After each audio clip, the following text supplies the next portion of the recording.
நம்ம விவசாயிகள் கஷ்டப்பட்டு விளைய வச்ச அந்த நெல்லெல்லாம் மழையில நனைஞ்சி வீணா போச்சு. தெரியாம தான் கேட்கிறேன். மக்கள் மேல உங்களுக்கு உண்மையிலே அந்த அக்கறை இருந்துச்சுன்னா ஆட்சிக்கு வந்த உடனே இந்த மாதிரி பெரிய பெரிய திட்டங்கள்லாம் ஸ்டார்ட் பண்ண வேண்டியது தானே. அதனால ஆட்சி முடியும் போது அடிக்கல் நாட்டுறது.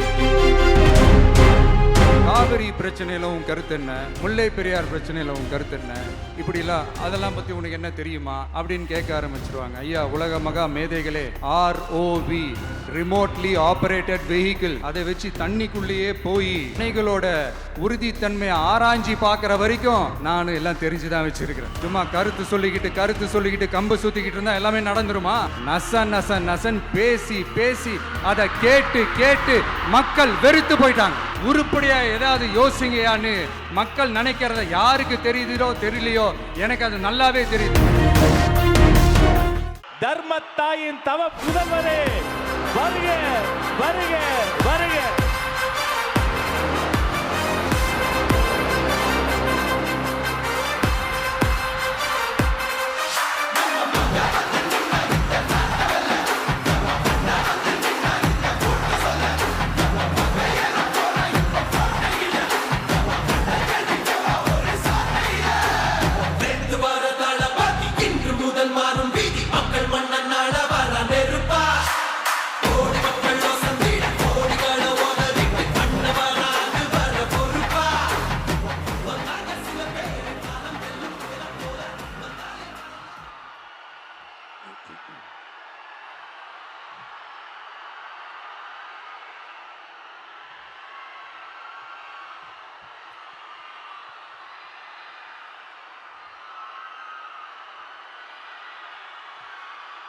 நன்றி நன்றி நன்றி.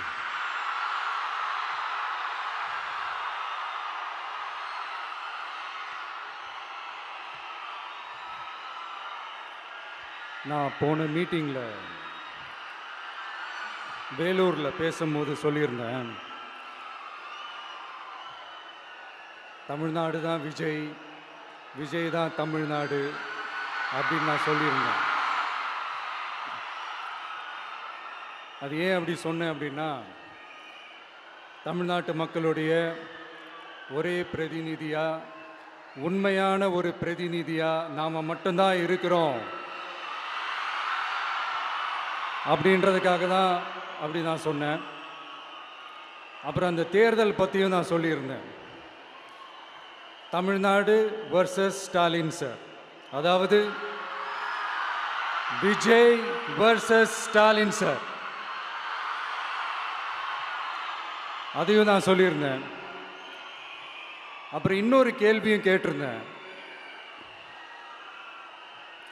இது தமிழ்நாடு சட்டசபைக்கான ஒரு தேர்தல், இதை ஏன் தமிழ்நாட்டுக்கும் டெல்லிக்குமான ஒரு எலெக்ஷன் சொல்கிறீங்க அப்படின்னு நான் கேட்டிருந்தேன். உடனே விஜய் பாஜகவுக்காக பேசுகிறாரு அப்படின்லாம் திருச்சி பேச ஆரம்பிச்சிட்டாங்க.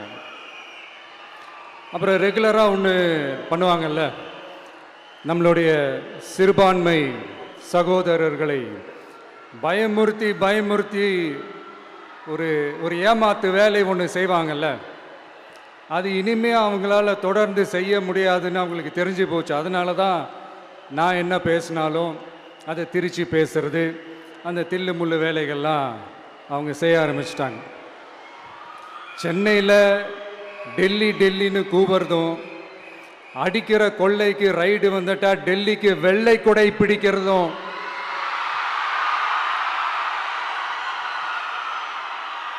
இதெல்லாம் யாருன்னு உங்களுக்கே நல்லா தெரியும். தமிழ்நாட்டை காப்பாற்றுறது திமுக தான், தமிழ்நாட்டை பிழைக்க வைக்கிறது திமுக தான், இதெல்லாமே பண்ணுறது திமுக தான், ஸ்டாலின் சார் தான். இதெல்லாம் ஒர்க் அவுட்டே ஆகாது பாஸ்.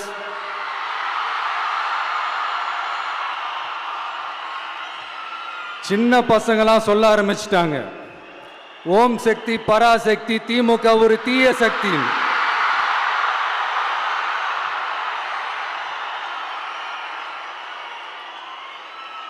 அதனால இந்த தமிழ்நாடு இன்னொன்று வேற ஒன்று சொல்றாங்க. அது என்னடான்னா, தமிழ்நாட்டு அணி டெல்லி அணியா. கிரிக்கெட்ல கூட தமிழ்நாட்டு அணியை டெல்லி அணியால தொட்டு கூட பார்க்க முடியாது.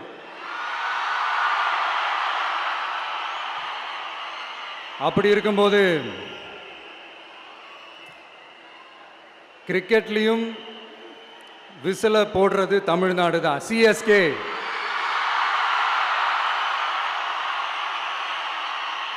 வரப்போற எலெக்ஷன்லயும் விசில போட போறது நம்ம டிவிக்கே தான். தமிழ்நாடு தான் டிவிக்கே, டிவிக்கே தான் தமிழ்நாடு. இந்த அணி, அந்த அணி, டெல்லி அணி, இதெல்லாம் அனைத்தும் உடைஞ்சி நொறுங்கும். டிவிக்கே அடிச்சு நொறுக்கும்.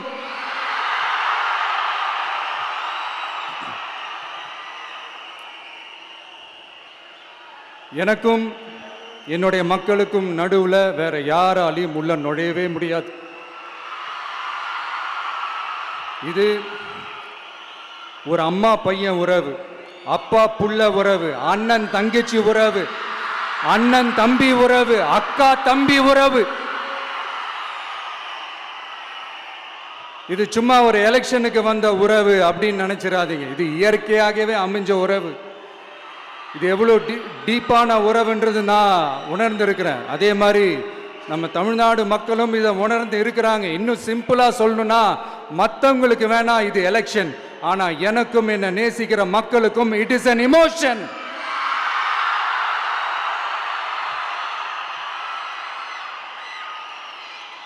And it is not an ordinary emotion. It is a powerful oceanic emotion. இப்படி இருக்கும்போது வீட்டுக்கு வீடு விஜய், தமிழ்நாட்டுக்காக விஜய், வெற்றி பேரணியில் தமிழ்நாடு, இதெல்லாமே 100% இந்த எலெக்ஷன்ல அது ப்ரூவ் ஆகும்.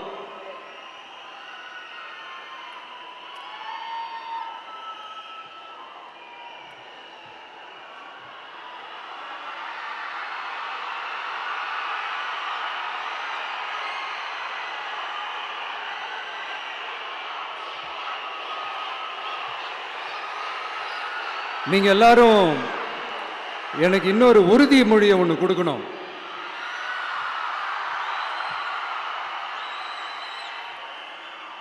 ஊழலற்ற உண்மையான சமூக நீதியை நிலைநாட்ட நம்ம ஆட்சியை அமைப்பீங்க தானே? உங்களை தான் கேட்கிறேன், நம்ம ஆட்சியை அமைப்பீங்க தானே? இந்த விஜய்க்கு ஒரு வாய்ப்பு கொடுப்பீங்க தானே? உண்மையிலே கொடுப்பீங்க தானே? இந்த விஜய நம்புறீங்க தானே? ஒவ்வொரு வீட்லயும் விசில் சத்தம் கேட்கும் தானே? அந்த விசில் சத்தம் ஒவ்வொரு பூத்திலையும் புயலா ஒலிக்கும் தானே? Thank you, thank you, thank you.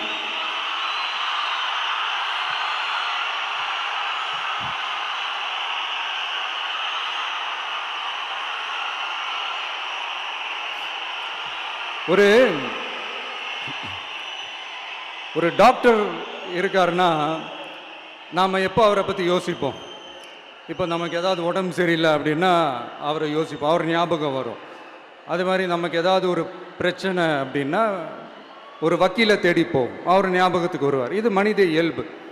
அந்தந்த பிரச்சனை வரும்போது நம்ம அவங்கவுங்கள தேடி போவோம். ஆனால் ஆன் அ டெய்லி பேசிஸ் நம்ம சும்மா சாப்பிடும் போது கூட நம்மளை அறியாமல் ஒருத்தவங்களை பற்றி நினைப்போம். நம்மளை அறியாமல் அவங்களுக்கு நாம் நன்றி சொல்லுவோம். அந்த மதிப்பிற்குரிய அந்த மனிதர்கள் வேற யாரும் இல்லை, விவசாயி, விவசாயி, விவசாயி.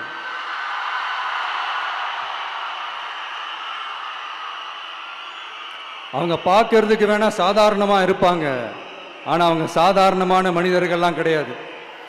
இந்த உலகத்தையும் மனிதர்களையும் படைச்சது கடவுள்னு சொல்லுவாங்க, ஆனால் அந்த கடவுளுக்கே படையல் போடுற உயர்ந்த மனிதர்கள் தான் நம்ம விவசாயிகள். இந்த பூமியில உயிர் இருக்குது, இந்த பூமியில பூ பூக்கும், காய் காய்க்கும், பூத்து குலுங்கும்னு இந்த பூமியை அழகா காட்டி இந்த பூமியை சாமி ஆக்கிறதுல இயற்கையோட சேர்ந்து நம்ம விவசாயிகளுக்கும் ஒரு முக்கிய பங்கு ஒன்று இருக்குது. அதனால நான் ஏதோ ஓவரா ஏதோ சொல்றேன்னு நினைக்காதீங்க. எனக்கு இந்த அடுத்த ஜென்மம் மறுபிறவியை பற்றியெல்லாம் எனக்கு தெரியாது. அது உண்மை அப்படின்னா அடுத்த ஜென்மத்தில் நான் ஒரு விவசாயி குடும்பத்தில் பிறக்கணும்னு ஆசைப்படுறேன்.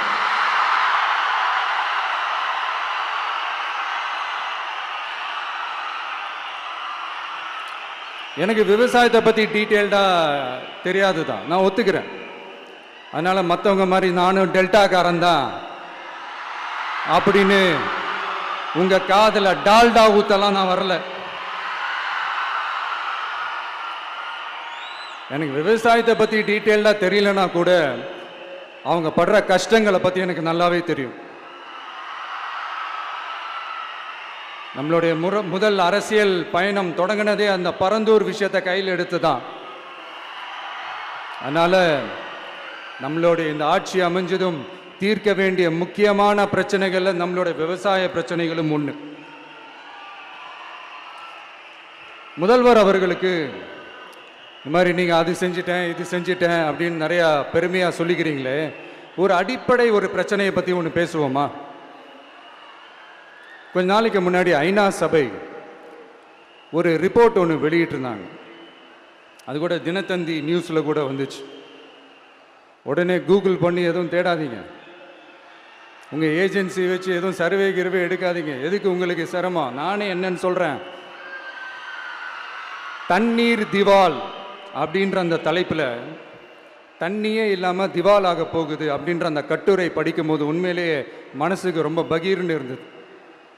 இந்தியாவிலேயே அது முக்கியமாக நம்ம தமிழ்நாட்டில் இன்னும் கொஞ்ச காலத்திலேயே தண்ணியே இல்லாமல் திவாலாக போகுதான். அதுக்கு காரணம் நிலத்தடி நீரை பாதுகாக்காமல் விட்டது தான் காரணமா. மண்ணையும் மணலையும் கொள்ளையடிச்சா பின்ன வேற என்ன நடக்கும்? மலைகளை முழுகினா பின்ன வேற என்ன நடக்கும்? கனிம வளங்களை கொள்ளையடிச்சா பின்ன வேற என்ன நடக்கும்? இந்த மணல் கொள்ளையில் ஈடுபட்டவங்களை மேலே நீங்கள் சரியாக நடவடிக்கை எடுக்கலைன்னு அது போதுமானதாக இல்லை அப்படின்ட்டு சென்னை உயர்நீதிமன்றம் சொன்னிச்சே, மறந்துட்டீங்களா? இந்த மணல் கொள்ளை, கனிம வள கொள்ளை, இதுக்கெல்லாம் காரணம் மணல் மாஃபியா குரூப் தான் மதுரை உயர்நீதிமன்றம் அந்த கிளை சொன்னிச்சு. அதை மறந்துட்டீங்களா? இந்த மணல் மாஃபியா குரூப்புக்கு ஆதரவு அளிக்கிறது யாரு? உங்க திமுக கவர்மெண்ட் தானே. அது இல்லைன்னு சொல்ல முடியுமா? அவங்களோட டீலிங்ல இருக்கிறது யாரு? நீங்க தானே. அது இல்லைன்னு சொல்ல முடியுமா? தண்ணி திவாலாக போகுது, மணல் திவாலாக போகுது, கனிம வளம் திவாலாக போகுது. மொத்தத்தில் உங்க ஆட்சியில தமிழ்நாடு திவாலாக போகுது. கடன் மேல கடன் வாங்கிட்டு உங்க கவர்மெண்ட்டே குப்பராட்சி படுத்துக்குச்சு. உங்ககிட்ட பேசுறதும் ஒண்ணுதான். சரி, அதை விடுங்க.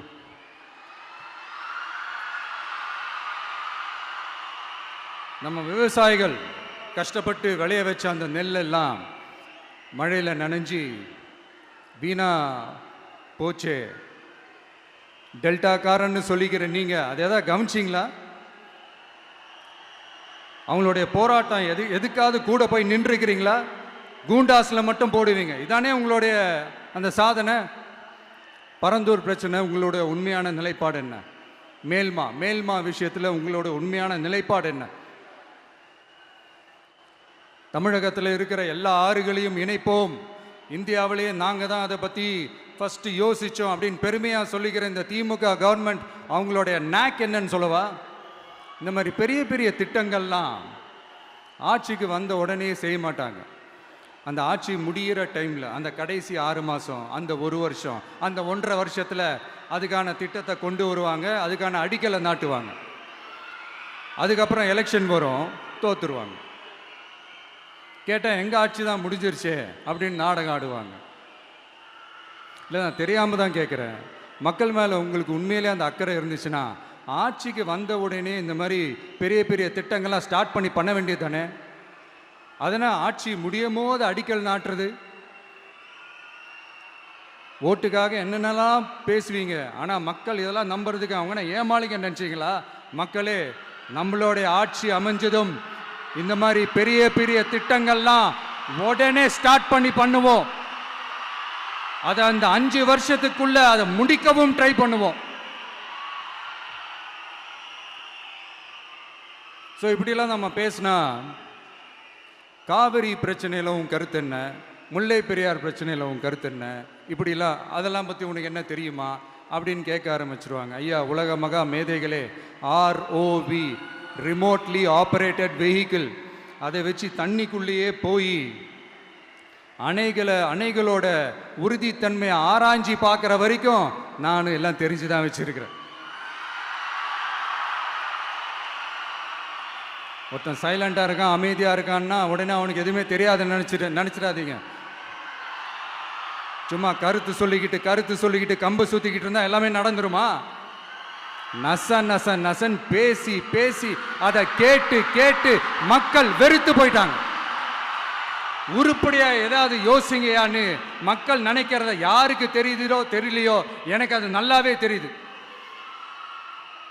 உரிய இடத்துக்கு போய் சம்பந்தப்பட்டவங்களோட பேசி அதுக்கான சொல்யூஷன் என்னன்னு தெரிஞ்சுக்கிட்டு அதை ப்ராப்பராக எக்ஸிக்யூட் பண்ணணும். அடுத்து நம்மளுடைய கடல் விவசாயிகளான நம்மளுடைய மீனவர்களுடைய பிரச்சனைக்கு அப்பப்போ எந்திரிச்சு கடிதம் எழுதிட்டு திரும்ப தூங்க போயிடுவார். அவ்வளோதான், அதோட அது அப்படியே கிடக்கும். மானே தேனே பொன்மானே இப்படிலாம் கடிதம் எழுதுறதெல்லாம் வேலைக்கே ஆகாது. ஒன்றிய அரசுக்கு அந்த உண்மையான உணர்வுபூர்வமான அந்த அழுத்தத்தை கொடுக்கணும். நம்ம மீனவர்கள் மேல அவங்க கையே வைக்கக்கூடாது, கையே வைக்க விடக்கூடாது. அவங்களுக்கான அந்த பாதுகாப்பு பக்காவா இருக்கணும். அதுதான் நம்மளுடைய ஒரே அஜெண்டா. மீனவர்களே, அடுத்து நம்மளுடைய ஆட்சி தான்.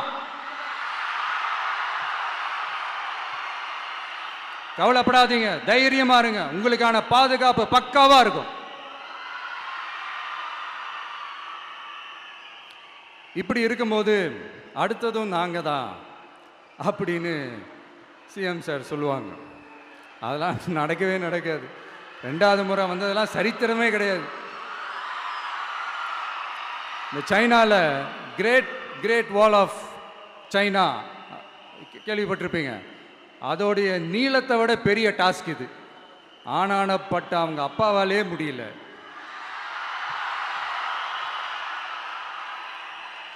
நான் முன்னாடியே சொன்ன மாதிரி உரிய இடத்துக்கு போய் சம்மந்தப்பட்டவங்களோட பேசி அதுக்கான சொல்யூஷன் என்னன்னு தெரிஞ்சுக்கிட்டு அதை எக்ஸிக்யூட் பண்ணுறது தான் ஒரு தெளிவான அரசியல். சும்மா ஆறுதல் சொல்கிறதெல்லாம் தெளிவான அரசியல்லாம் கிடையாது. அதெல்லாம் ஒரு ஹம்பக் அரசியல். அரசியலுக்கு வந்துட்டா கலெக்ஷன் பார்க்கலாம் அப்படின்றதெல்லாம் அரசியல் கிடையாது. உண்மையிலே மக்களுக்கான அந்த உழைப்பு இருக்கணும். அதனால தான் நாம் அரசியலுக்கு வந்திருக்கிறோம். இது எதிரிங்களுக்கு நல்லாவே தெரியும். அதனால தான் நம்மளை சுற்றி அத்தனை சதிகள். அதில் முக்கியமான சதி என்ன தெரியுமா? இதை பாரு, ஒன்று நீ இல்லைனா நான் இல்லைனா நீ இல்லைனா நான். நமக்குள்ள வேற எவனும் நடுவில் வந்துடக்கூடாது. நாம 2 பேரால மட்டும்தான் மக்களை ஈஸியா ஏமாற்ற முடியும். இந்த விஜய் வந்ததுனால நமக்கு பொழப்பே போச்சு. மக்கள் வேற அவனை தான் நம்புறாங்க. நாம வெளியே அடிச்சுக்கிற மாதிரி அடிச்சுக்கிட்டாலும் உள்ள நம்மளுடைய டீலிங் பக்காவா இருக்கணும். மக்களோட ஃபீலிங்ஸை பற்றிலாம் நமக்கு கவலை இல்லை. நமக்கு டீலிங் தான் முக்கியம். மாற்றி ஆட்சிக்கு வந்துடலாம்னு நினைச்சோம், ஆனால் அது நடக்காது போல் இருக்கு. அதனால நீ என்ன பண்ற? எஸ்ஓபின்னு போட்டு ஒரு பக்கம் அவனை தடுத்துரு, இன்னொரு பக்கம் அவன் மேல பழி போட்டு நானும் தடுத்துடுறேன். என்ன ஓகேவா? டீலிங் ஓகேவா? ஓவர்.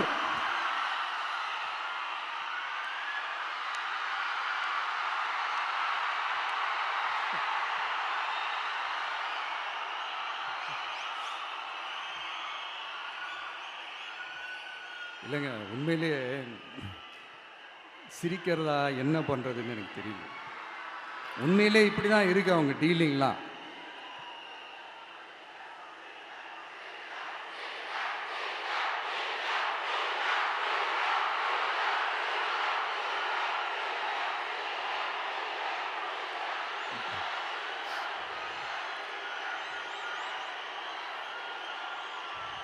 இப்படி பழி மேலே பழி போட்டு கரூரில் ஆரம்பித்து நம்ம ஜனநாயகன் படம் ரிலீஸ் வரைக்கும் ஆனால் அந்த ரிலீஸ் பிரச்சனையில் நிறைய பேர் குரல் கொடுத்தாங்க. முக்கியமாக நம்மளுடைய முதல்வர் அவர்கள் கூட பூசி மொழிகி பட்டும் படாம குரல் கொடுத்தாங்க. But what ever it is, குரல் கொடுத்த அவங்களுக்கும் மற்றவங்க எல்லாருக்கும் இந்த நேரத்தில் என்னுடைய நன்றியை தெரிவிச்சுக்கிறேன். இப்படி நாம் வெளிப்படையாக பேசுறதுனால சிஎம் சாரோட மனநிலை இப்போ எப்படி இருக்கும் தெரியுமா? ஏற்கனவே கட்சிக்காரங்க தொல்லை தாங்க முடியல, தூங்க விட மாட்டேறாங்க. இந்த விஜயும் வந்து தூங்க விட மாட்டான். நம்ம பாட்டுக்கு ஹைவேல சைக்கிளில் சோலாவா போலான்னு நினைச்சோம். இவன் நாடானா மக்கள் சக்தியோட வந்துட்டு இருக்கான். இவன் தான் கேள்வி கேட்கறான்னு பார்த்தா மக்களையும் கேள்வி கேட்க வைக்கிறான். 1000 ரூபாய் கொடுத்துட்டு இருந்தோம், 5000 ரூபாய் கொடுத்து ஏமாத்தலான்னு பார்த்தா அதையும் கேள்வி கேட்க வைக்கிறான். விசில் சத்தம் வேற விண்ண முட்டுது. கூட்டணி கட்சிகள் தொல்லை வேற தாங்க முடியல. இவன் பண்ற பிரச்சாரத்தையாத்த முடக்கலான்னு பார்த்தா அப்பவும் மக்கள் அவன் பின்னாடி தான் நிக்கிறாங்க. என்ன பண்றது ஏது பண்றதுன்னு தெரியாத ஒரு மனநிலையில இருப்பாரு. ஆனா சார், நீங்க இந்த விஜயம் முடக்கலாம், ஆனா ஒவ்வொரு வீட்டில் இருக்கிற ஒவ்வொரு விஜயையும் உங்களால முடக்கவே முடியாது.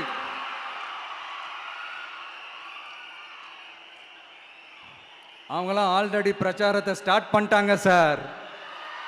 வீட்லயே குடும்பமா இறங்குவாங்க பாருங்க பிரச்சாரத்துக்கு. அப்ப உங்களால மட்டும் இல்ல, எந்த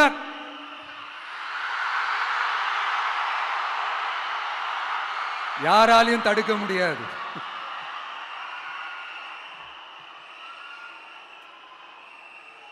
நம்ம டவுன் சவுத்தில் ஒரு ஊர்ல உங்க அப்பாவுக்கு வெங்கல சிலை வைக்கணும்னு ட்ரை பண்ணீங்கல்ல, அதுக்கு சுப்ரீம் கோர்ட் என்ன சொன்னாங்க? மக்களோட பணத்தில் யாருக்கு புகழ் பாட பார்க்குறீங்க அப்படின்னு கேட்டாங்கல்ல. அதுக்கு என்ன அர்த்தம் தெரியுமா? ஊராம் வீட்டு நெய்யில உங்க வீட்டுக்கு ஸ்வீட் செய்யாதீங்க. எப்படி? ஊராம் வீட்டு நெய்யில உங்க வீட்டுக்கு ஸ்வீட் செய்யாதீங்கன்னு அர்த்தம். மக்களோட ஒரு அடிப்படை வாழ்வாதாரத்துக்கு ஏதாவது பிரச்சனைக்குன்னு கேட்டா நிதிச்சுமைன்னு சொல்றீங்க. சிலை வைக்கிறதுக்கு மட்டும் எங்கிருந்து சார் காசு வருது?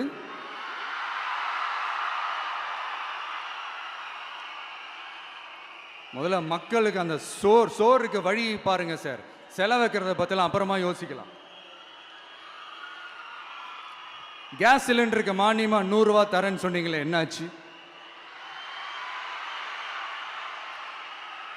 கரும்புக்கு ஆதார விலையா 4000 ரூபாய் தரேன்னு சொன்னீங்களே, என்னாச்சு? ரொம்ப நாள் கல்யாணமே ஆகாம இருக்கிற பெண்களுக்கு அவங்களுடைய கல்வி தகுதிக்கு ஏற்ப அரசு வேலை கொடுப்போம்னு சொன்னீங்களே, என்னாச்சு? இதெல்லாம் வெறும் சாம்பிள் தான். இதோட ஹைலைட் ஒன்று இருக்கு. மாநில அரசால முடியவே முடியாதுன்னு தெரிஞ்சுக்கிட்டோம், நாங்க வந்தா நீட்டை ஒழிப்போம். ஆகா ஆகா ஆகா ஆகா, எவ்வளவு பெரிய ஒரு மோசடி இது! கேட்டா நாங்க தான் முன்மாதிரி ஆட்சின்னு சொல்லுவாங்க. மோசடி ஆட்சி. மோசமானவங்களே முக்கியமானவங்க கேள்விப்பட்டிருக்கிறீங்களா? அந்த மாதிரி மோசடி ஆட்சியிலே முக்கியமான ஆட்சி இந்த திமுக ஆட்சி. மக்களை நேசிக்கிற விஜய் வேணுமா? மக்கள் விரோத ஆட்சி நடத்துற ஸ்டாலின் சார் வேணுமா?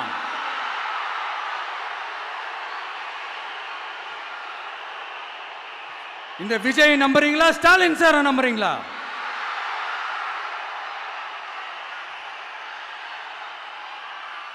இந்த சத்தத்துக்கு அர்த்தம் தெரியுமா சார்? ஸ்டாலின் தொடரட்டும் அப்படின்னு அர்த்தம் கிடையாது. தீய சக்தி திமுக ஆட்சி மறையட்டும், தூய சக்தி டிவிகே ஆட்சி வரட்டும். நானும் உதிக்கட்டும்னு சொல்லாம்னு நினைச்சேன், பார்த்தா அதை வேற திருச்சி பேச ஆரம்பிச்சிருவாங்க. திருநெல்வேலியில், நாங்குநேரியில் இப்போ ரீசெண்டாக ஒரே லைன்ல சொல்லணும்னா நம்ம நண்பர் ஒருத்தர் ட்வீட் போட்டிருந்தாரு, அதையே சொல்றேன். ஸ்டாலின் தொடரட்டும், சட்டம் ஒழுங்கு சந்தி சிரிக்கட்டும். இதுதான் அந்த பிரச்சனைக்கு ஒரே லைன்.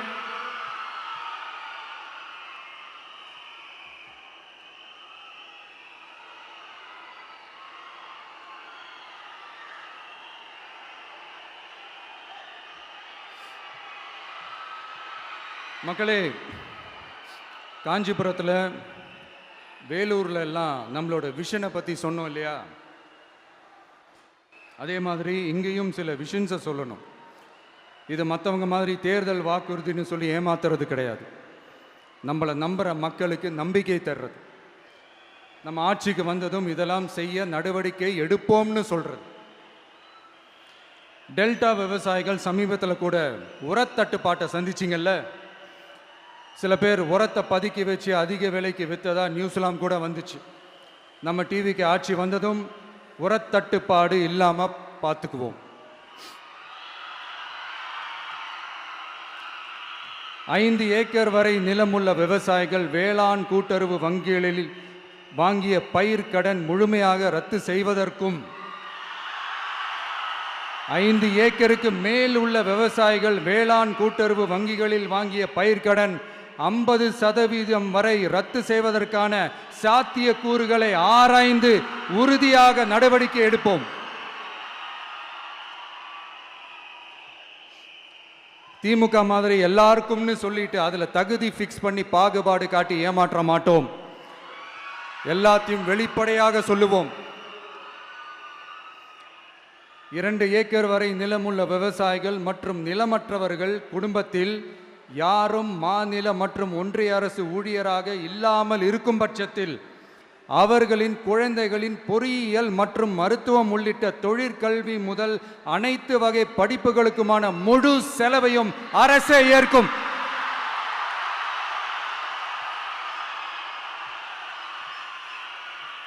விவசாயிகளின் விருப்பத்திற்கு எதிராக எந்த திட்டமாக இருந்தாலும், ஒன்றிய அரசின் நெருக்கடியே இருந்தாலும் அந்த திட்டத்தை உங்களுடைய டிவிகே ஆட்சி முழுமையாக நிராகரிக்கும். எப்போதும் விவசாயிகளின் பக்கமே நம் ஆட்சி நிற்கும். கொள்முதல் நிலையங்களில் முறையாக நெல் மூட்டைகள் பாதுகாக்கப்படும். நெல் முளைத்து வீணாவதை பார்த்து கொண்டு நமது அரசு சும்மா இருக்காது. போதுமான கொள்முதல் நிலைய வசதிகள் ஏற்படுத்தப்படும். அதே போல கொள்முதல் நிலையங்களில் கொள்முதல் செய்வதற்கோ மூட்டை ஏற்றி இறக்கவோ 1 பைசா கமிஷன் வாங்காமல் பார்த்து கொள்ளப்படும். அப்படி கமிஷன் வாங்குவது யாராக இருந்தாலும் கடும் நடவடிக்கை எடுக்கப்படும்.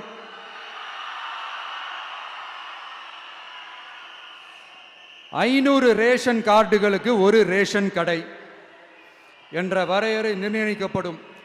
கிராமங்களிலும் எடையாளர் நியமிக்கப்படுவார். பெண் விற்பனையாளருக்கு பெண் எடையாளர், ஆண் விற்பனையாளருக்கு ஆண் எடையாளர் என்பது பின்பற்றப்படும்.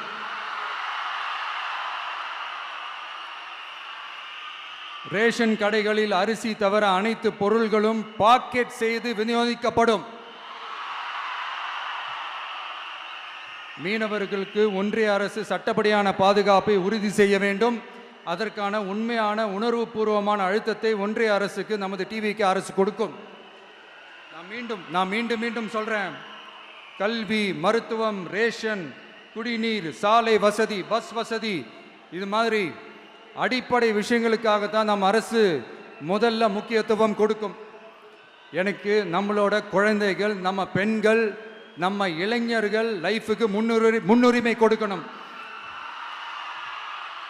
அரசு வேலை வாய்ப்புகள் மட்டும் இல்லாம தனியார் வேலை வாய்ப்புகளுக்கான வழியையும் உத்தரவாதத்தையும் உருவாக்கணும்.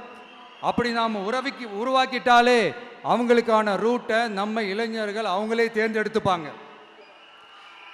இத்தனை கோடி அத்தனை கோடி ஒப்பந்தம்னு சொல்லி விளம்பரம் மட்டும் செய்யாம உண்மையான ஒப்பந்தம் போட்டு வெள்ளை அறிக்கை வெளியிட்டு அதை செயல்படுத்தினாலே போதும், எல்லாம் தன்னாலே நடக்கும்.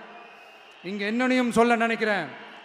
இங்க அடுத்து நாங்க தான் நெஞ்சை நிமித்திரி கூவுற யாராச்சும் நாங்க ஊழலே செய்யாதவங்கன்னோ ஊழல் செய்யவே மாட்டோம்னோ நெஞ்ச தொட்டு மனசாட்சியோட சொல்ல முடியுமா?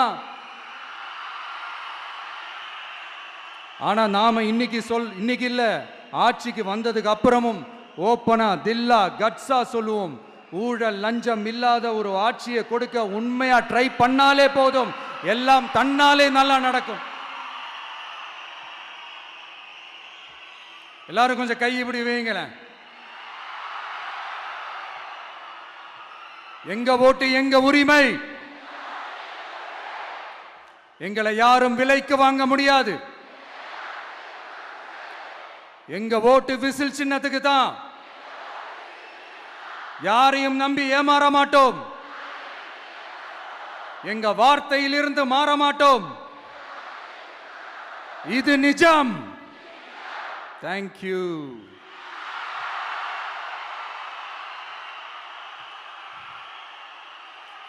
என் நெஞ்சில் குடியிருக்கும் தஞ்சை மக்களே,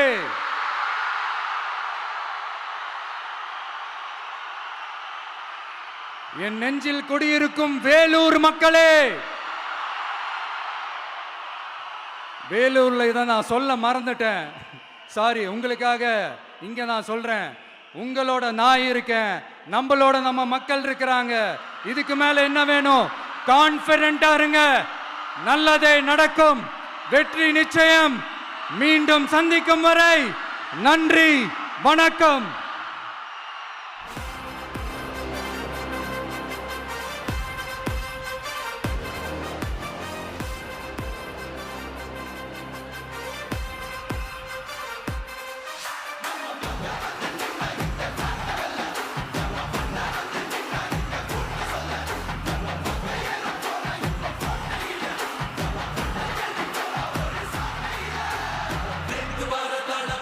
வெற்றி தலைவர் அவர்களுக்கு சிறப்பு பரிசு வழங்க தஞ்சாவூர் மத்திய மாவட்ட கழக செயலாளர் அண்ணன் விஜய் சரவணன் அவர்கள் வருகிறார். நெற்கதிரை வெற்றி கழக கொடி சுற்றிய நெற்கதிரை உயர்த்து பிடிக்கிறார்கள். அந்த கதிர் போல வளரட்டும் கழகம். சோளத்தில் செய்த வெற்றி மாலை விவசாய மண்ணை வணங்கி வெற்றி தலைவர் உங்கள் முன்னால் உயர்த்தி பிடிக்கிறார். அவரை தொடர்ந்து சர்வ மத அடையாளம் மும்மதங்களும் சேர்ந்த கோலை உயர்த்தி பிடிக்கிறார். நிசாம் அலி வழங்குகிறார்.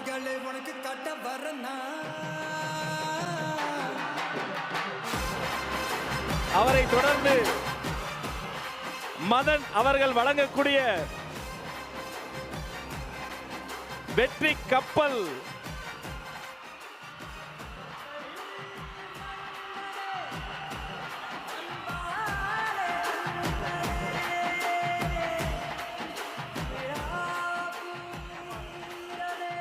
அவரை தொடர்ந்து ரமேஷ் அவர்கள் நெற்கதிரை பச்சை நெற்கதிரை பச்சை ஆடை சுற்றி இந்த பச்சை தமிழனுக்கு வழங்குகிறார்.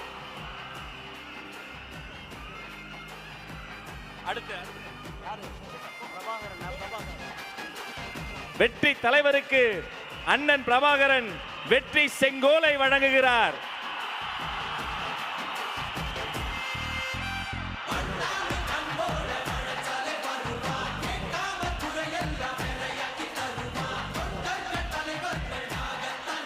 வினோத் ரவி அவர்கள் வாய்மையே வெல்லும் ஒரு சிங்கத்தின் கையில் சிங்கத்தையே தருகிறார்.